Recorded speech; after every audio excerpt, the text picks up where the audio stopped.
Here's the last story in scripture, and then let's let loose and talk worship stuff that we see and are sick of.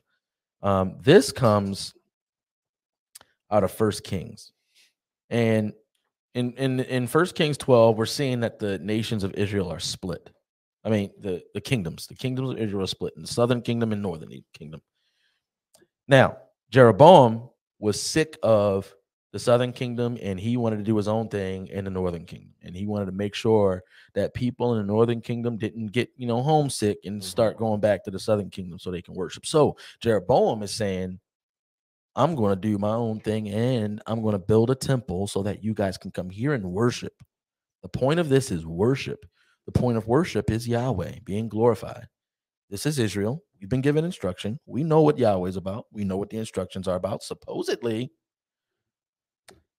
this is what it says. I'm going to skip down a little bit. If this people go to offer sacrifices in the temple of the Lord at Jerusalem, then the heart of this people will return against their Lord to Rehoboam, king of Judah. And they will kill me and return to Rehoboam, king of Judah. So the king took counsel and made 2 calves of gold. And he said to the people, you have gone up to Jerusalem long enough.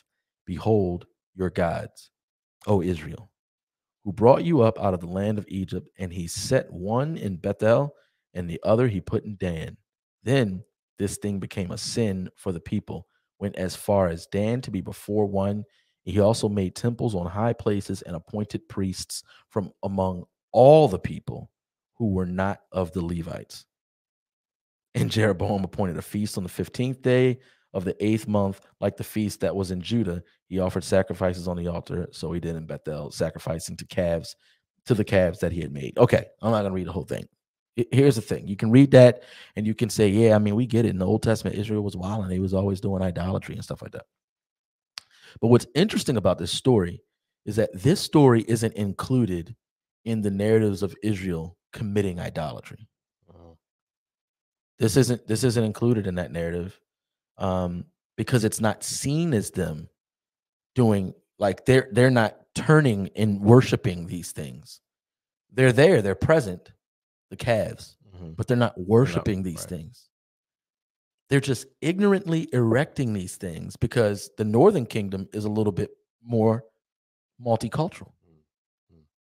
It's a little bit more multicultural, the northern kingdom is, than the southern kingdom. There are former exiles there. I mean, they're familiar with, the nation's practices, and they've gotten accustomed to the way things look. And so maybe it looks a little bit more accepting. This temple in the northern kingdom, it looks more accepting. It's inviting. And look, we're not going to restrict the priesthood, man, like that stuck up southern kingdom. Look, if you have a gifting to be a priest, you can be a priest there. You want to be a priest? Don't ask me whether or not you're a Levite. I don't care, man. You got a gift. You want to be a priest? You can be a priest, man. And so we have, out of ignorance, they're still building a temple that's meant to worship Yahweh. It's not worshiping the calf. It's meant to worship Yahweh, but they've decorated with things that are grotesque to Yahweh. Right. And they are worshiping in a way that's not true to Yahweh. That's what I see in the church today. And then we have people who are straight up worshiping calves. Yeah, you're right. Yeah.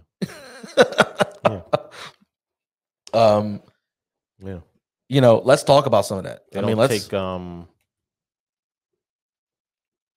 they're not aware of what they've erected. You know what I mean? Yeah. It's like you mentioned, the lights. That's not a bad thing. No. Setting a mood. It's not a bad thing. Setting a look. Giving the room a look. You know what I mean? I think that's also a gift. Yeah. People who are able, audio visual. That's about beauty. That's worship as well. Yeah, that's about beauty. Absolutely. The unsung heroes that are usually doing lyrics and putting up lights and moving lights, that's also worship. Absolutely. But when you can't worship without it, that's right. It's like, well, what have you been worshiping then? Man. Yikes. What have you been worshiping? The lights are too bright.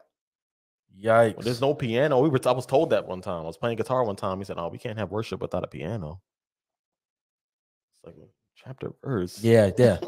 What's very interesting, and this is the reason I think we got here in this culture, because I just commented on a post with that comment. Chapter and verse. It's actually Michael Todd. We might address him in the next episode. and he said something, speak something into the atmosphere and whatever. And I commented and just said, "Hey, chapter and verse? Question mark." And they jumped down my throat. All his minions got you, huh? Yeah, you don't do that. You don't do that. The Tidanites come get you. So I'm sitting here thinking, I would love to hear someone's argument on what I did to make them mad. Right. I think the only true response, knock down their idol. Yeah, is that I came sideways at their Lord. Yeah. That can happen to any one of us. Right. Yeah. That can happen to any one of us. I mean, when we first got married and church was running late and the Ravens had kicked off already, they were interfering with my Lord. Yeah. Because that was an idol in my life. But the problem is that it's valuable if somebody were to come up to me and be like, "Hey, man, this is an idol." Yeah.